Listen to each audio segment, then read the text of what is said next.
नमस्कार दोस्तों, आपके समक्ष संक्षेप में प्रस्तुत है कन्नगी कोवलन की प्रेम कथा। यह कहानी है पुहार नगर अर्थात कावेरी पट्टनम की। पुहार नगर में चेट्टियार माकट्टुवन नामक एक व्यक्ति निवास करता था। वह पुहार नगर का सबसे समृद्ध व्यापारी था। उसकी एकमात्र संतान का नाम कोवलन था। कोवलन एक आकर्षक युवक था।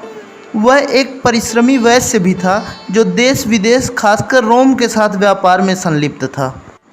उसी नगर के एक अन्य धनी व्यापारी मनाइकन की कन्या का नाम कन्नगी था। वह अपूर्व रूपवती व विनम्र स्वभाव की थी। दोनों के पिता ने उनकी सहमति से उनका विवाह कर दिया। कोवलन के पिता ने अपनी बहू कन्नगी को रत्न जड़ित बहुमूल्य एक जोड़ी पाजेब अर्थात नूपुर भेंट किया, जो न केवल वैभव का प्रतीक था बल्कि कुल मर्यादा का भी प्रतीक था।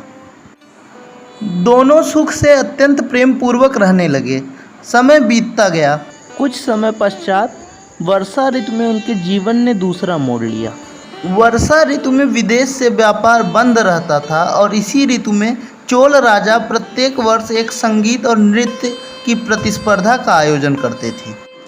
पुहार नगर के प्रतिष्ठित व्यापारी होने के कारण कोवलन को भी चोल राज का आमंत्रण मिला। वह राजा के दरबार में पहुंचा, जहां माधवी नामक नर्तकी नृत्य कर रही थी। उसका नृत्य इतना सुंदर था कि वह उसे अपलक देखता ही रहा और उससे प्रेम करने लगा। प्रतिस्पर्धा के अंत में उसने माधवी के लिए 1000 स्वर्ण मुद्राओं का मूल्य चुकाया। माधवी को लगा कि उसे वह सब कुछ मिल गया जिसकी उसे हमेशा से तलाश थी। दोनों साथ रहने लगे। उधर कन्नगी प्रतीक्षा करती रही, परंतु कोवलन नहीं आया। कोवलन के न आने से उस पर मानो दुखों का पहाड़ टूट गया। उसका मन टूट सा गया, चेहरा मलिन पड़ गया। उसने बार बार सैनिकों को भेजकर कोवलन से वापस आने का आग्रह किया, परंतु कोवलन ने स्पष्ट मना कर दिया। इसके बाद भी कन्नगी ने आस का दामन नहीं छोड़ा। वह संयम से प्रतीक्षा करती रही। उधर कोवलन माधवी पर अपनी अपार धन संपदा लुटाता रहा। इस बीच उसके माता पिता ने उससे नाराज होकर उससे संबंध तोड़ दिए और उसे अपना सहयोग देना बंद कर दिया।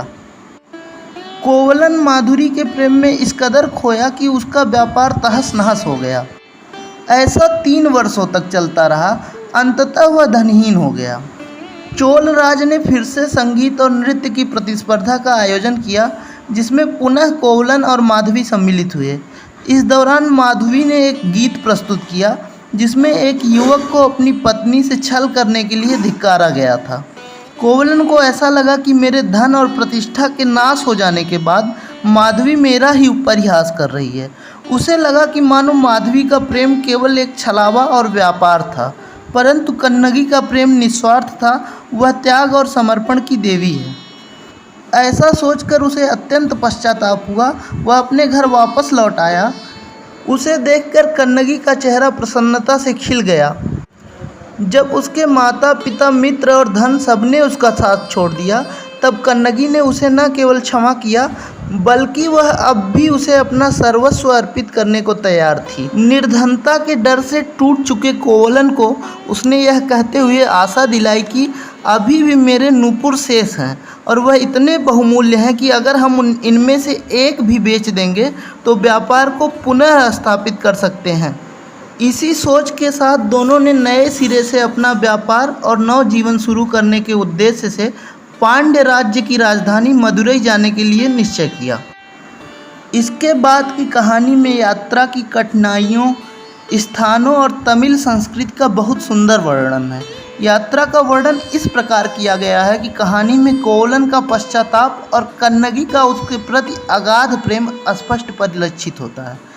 अपनी इस यात्रा के दौरान उनकी भेंट जैन साध्वी कबुंदी से हुई, जिसने उन्हें मदुरई पहुंचने में मदद की और अपनी जान पहचान के एक ग्वाले के यहाँ आश्रय दिलाया।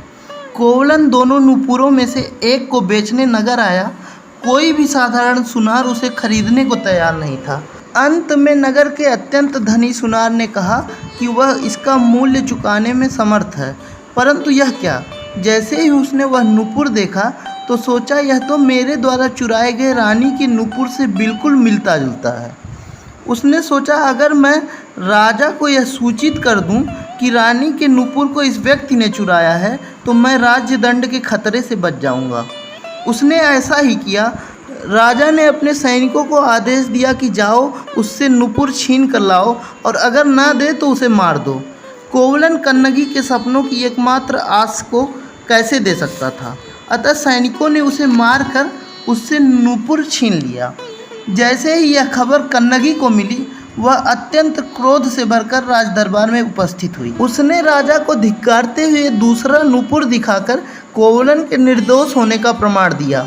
राजा ने रानी से वह पायल मंगाकर ध्यान से देखा तो पाया कि यह पायल तो रत्न जड़ित है, जबकि रानी का पायल मोतियों से जड़ित था। उसे अपनी गलती का एहसास हुआ।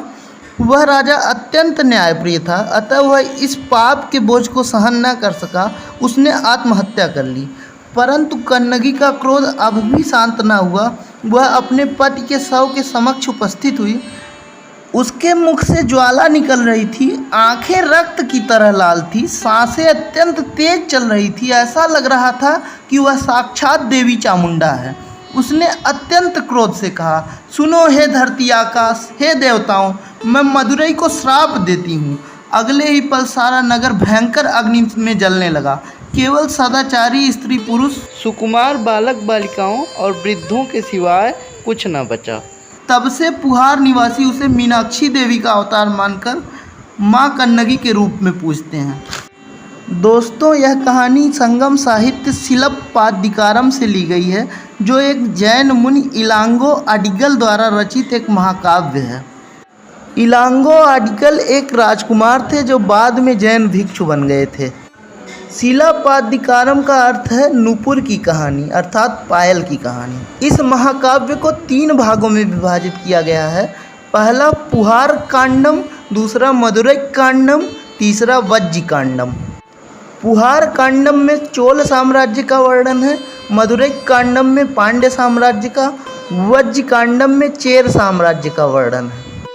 इस महाकाव्य में चोल, चेर, पांड्यों का शासन प्रबंध, आपसी संघर्ष और तत्कालीन तमिल समाज के नृत्य, व्यवसाय, लोकगीत और संस्कृति का बहुत सुंदर वर्णन किया गया है। आज के लिए बस इतना ही। अगर आपको यह कहानी पसंद आई तो हमारे चैनल को सब्सक्राइब करें। धन्यवाद।